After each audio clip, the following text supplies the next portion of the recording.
नमस्कार दोस्तों, विवेक the way of success के यूट्यूब चैनल पे आपका स्वागत है। आने वाले एग्ज़ाम जो एडवोकेट जनरल ऑफिस है और 3 अप्रैल को जो हमारा पीसीएस एग्ज़ाम है उसको लेके कुछ महत्वपूर्ण प्रश्नों में या जो भी महत्वपूर्ण प्रश्न बनेंगे उसको लेके ये वीडियो है।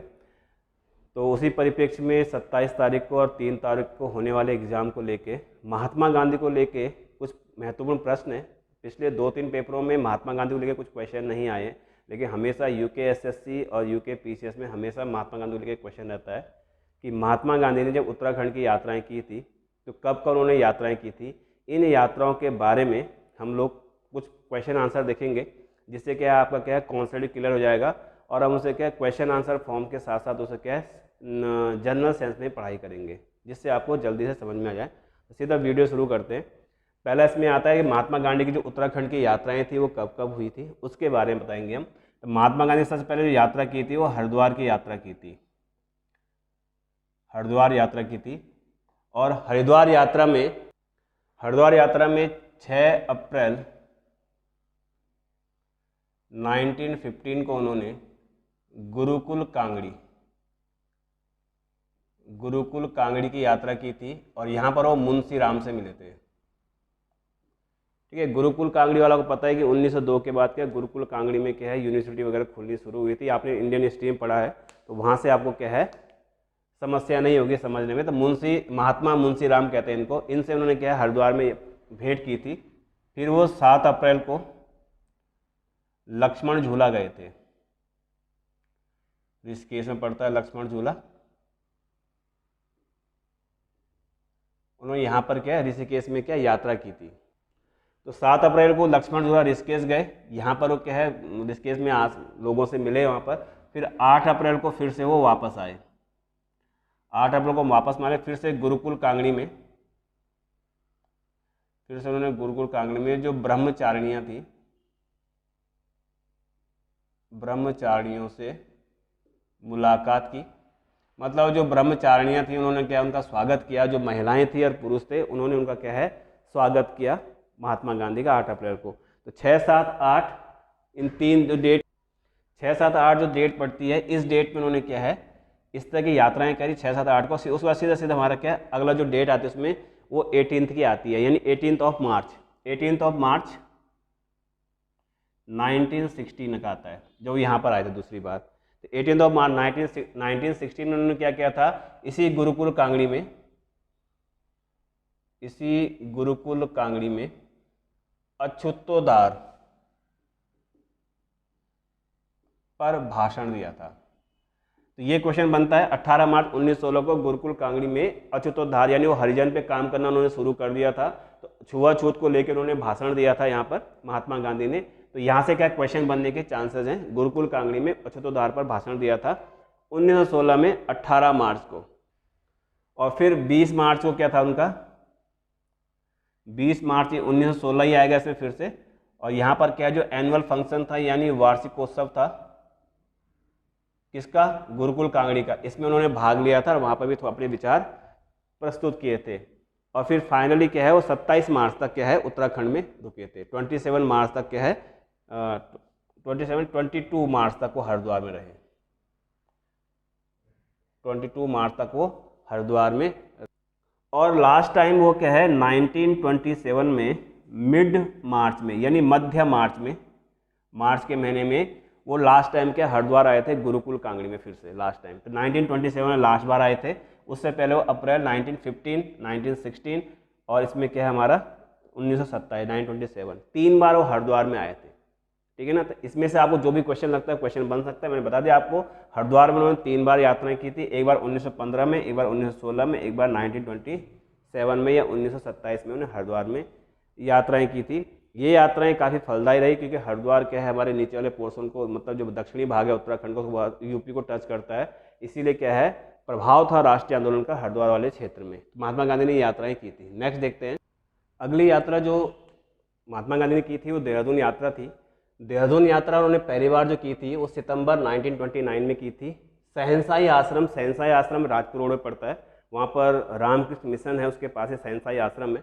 तो वहाँ पर उन्होंने क्या है पीपल का पेड़ लगाया था। तो ये क्वेश्चन पेपर में बनता है कि महात्मा गांधी ने उत्तराखंड में कहाँ पर पीपल का पेड़ लगाया था। ऐसे क्वेश्चन बन सकता है, उत्तराखंड में कुछ भी पूछा सकता है, आपको पता ही है। यहाँ पर डेट को बहुत ज़्यादा फोकस करते हैं, डेट को मतलब डेट पता होनी चाहिए आपको, कौन कब कब गद्दी बैठा, इस तरह की चीज़ें बहुत पेपर में आती हैं। तो उसी के हिसाब से क्या है, सितंबर 929 को सैनसाई आश्रम जो राजपुर रोड पड़ता है वहाँ पर पीपल का पेड़ लगाया।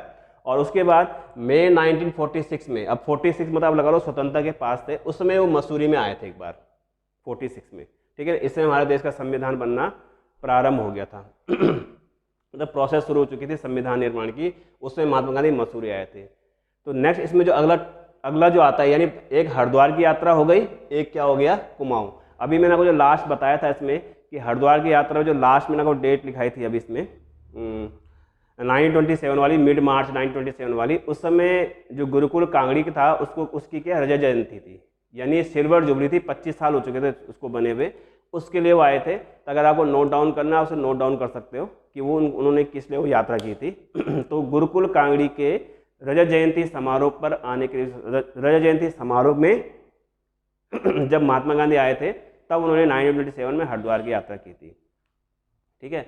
बाकी इसको हम इधर दूसरा सेक्शन देखते हैं। महात्मा गांधी ने कुमाऊं की यात्राएं की थी, कुमाऊं की उनकी 2 यात्राएं थी, उन 2 यात्राओं के बारे में आप पढ़ेंगे यहाँ पर हम थोड़ा सा। तो कुमाऊं की जो प्रथम यात्रा थी महात्मा गांधी की 14 जून 1929 से, पहले वो हल्द्वानी गए, उसके बाद वो नैनीताल गए, ठीक है ना। पहली यात्रा कब की, 14 जून 1929 को उन्होंने कुमाऊं की पहली यात्रा की थी, 14 जून 1929 को। वैसे प्रथम कुमाऊं की यात्रा को 14 जून से लेकर 14 जुलाई 1929 तक काउंट किया जाता है, यानी जून से लेकर जुलाई तक 1 माह यहाँ पर रहे और उन्होंने यात्राएं की। जून के महीने में जो यात्राएं की वो इस प्रकार से हैं। पहला 14 जून 1929 को हल्द्वानी गए और हल्द्वानी से आगे नैनीताल गए। जो लोग कुमाऊं में रहते हैं या जिन्होंने नैनीताल की यात्रा की है उन्हें पता है कि हल्द्वानी से कुमाऊं नैनीताल जाने में लगभग 30 से 40 मिनट लगते हैं। तो वहाँ से क्या तुरंत वो नैनीताल चले गए, लेकिन दूसरे दिन जब वो नैनीताल पहुँचे 14 जून को हल्द्वानी पहुँचे, तुरंत बाद नैनीताल गए और 15 जून 1929 को उन्होंने महिलाओं को नैनीताल में भाषण दिया था, विमेन एम्पावरमेंट को लेकर उन्होंने भाषण दिया था और उन्होंने क्या है सक्रिय भागीदारी के बारे में बातचीत की थी।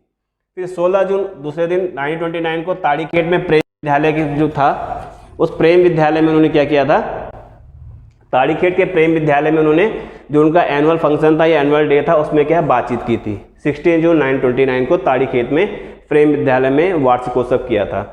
20 जून को अल्मोड़ा पहुंचे, 27 जून को कौसानी पहुंचे और यह डेट याद रखना कौसानी वाली, 27 जून को कौसानी पहुंचे तो वहां पर उन्होंने क्या अनासक्ति योग जो किताब लिखी थी उन्होंने गीता पर लिखा था उन्होंने अनासक्ति योग कौसानी में, उसे पूरा किया और उसकी प्रस्तावना लिखी। मतलब अनासक्ति योग में क्या है कैसे ये सब प्रस्तावना उन्होंने कहाँ लिखी थी, 27 जून 1929 को कौसानी में लिखी।